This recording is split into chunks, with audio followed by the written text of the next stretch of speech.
Hi guys, blessed to see you again. Yesus Kristus adalah guru kehidupan. Dialah guru sejati yang selama itu saya cari. Puji Tuhan, saya menemukan guru sejati saya, guru kehidupan saya yang mengajarkan bagaimana kita hidup sebagai manusia hidup di dunia ini. Dalam menjalani kehidupan ini, kita seperti melakukan perjalanan. Dalam berjalan, kita memerlukan peta untuk ke tempat-tempat yang dituju.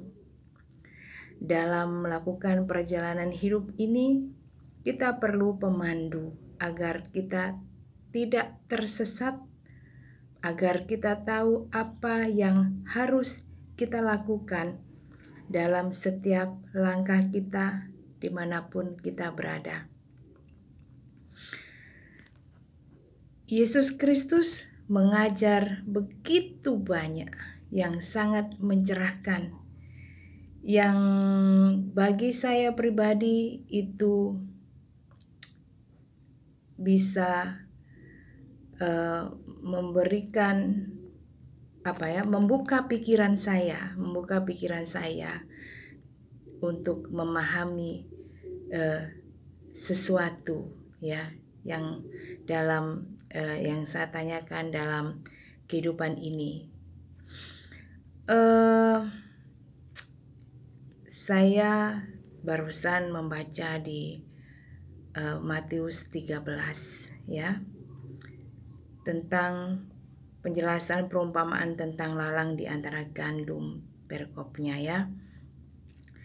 Di sini Yesus Kristus menabur benih yang baik.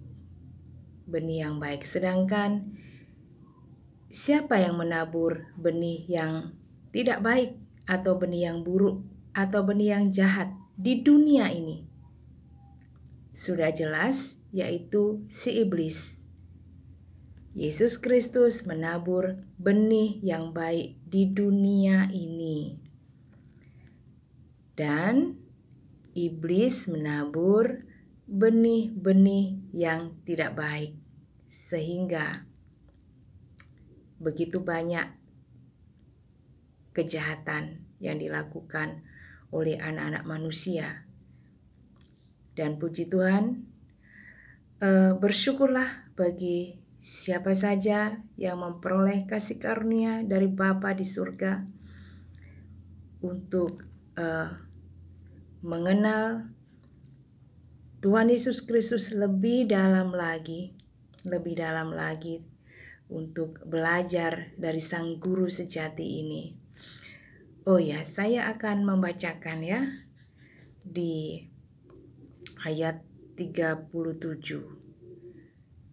Ia menjawab, katanya, ini Yesus ya, ketika ada yang bertanya tentang perumpamaan tentang lalang di ladang itu ya, lalang dan di antara gandum ya.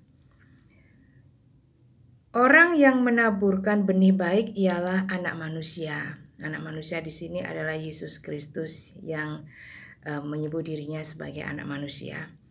Ladang ialah dunia. Benih yang baik itu anak-anak kerajaan. Dan lalang adalah anak-anak si jahat. Musuh yang menaburkan benih lalang ialah iblis. Waktu menuai ialah akhir zaman, dan para penuai itu malaikat. Maka seperti lalang itu dikumpulkan dan dibakar dalam api, demikian juga pada akhir zaman Anak manusia, yaitu Yesus Kristus, akan menyuruh malaikat-malaikatnya, dan mereka akan mengumpulkan segala sesuatu yang menyesatkan dan semua orang yang melakukan kejahatan dari dalam kerajaannya. Semuanya akan dicampakkan ke dalam dapur api. Di sanalah akan terdapat ratapan dan kertak gigi. Pada waktu itulah orang-orang benar akan bercahaya seperti matahari dalam kerajaan Bapa mereka. Siapa bertelinga, hendaklah ia mendengar. Puji Tuhan bagi siapapun yang saat ini sedang bergumul dalam hal apapun. Seperti saya dulu, banyak hal yang saya gumulkan di dalam kehidupan ini. Dan Yesus Kristus hadir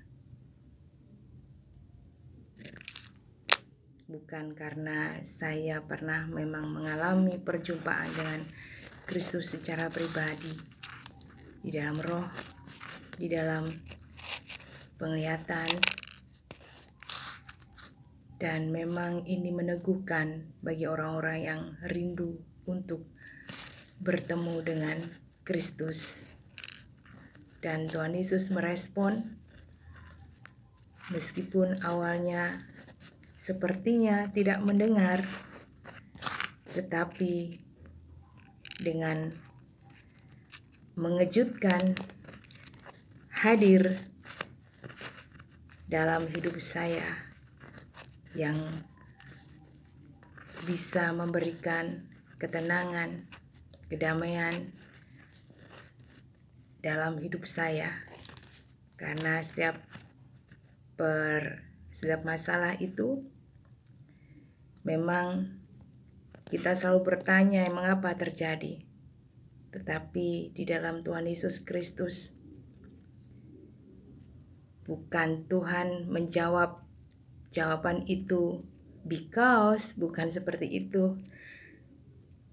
Tetapi Tuhan Yesus hadir untuk memberikan kekuatan, ketabahan melalui Roh Kudus yang hadir dalam diri orang percaya. Puji Tuhan, semoga bermanfaat membangun jiwa kita semua, dan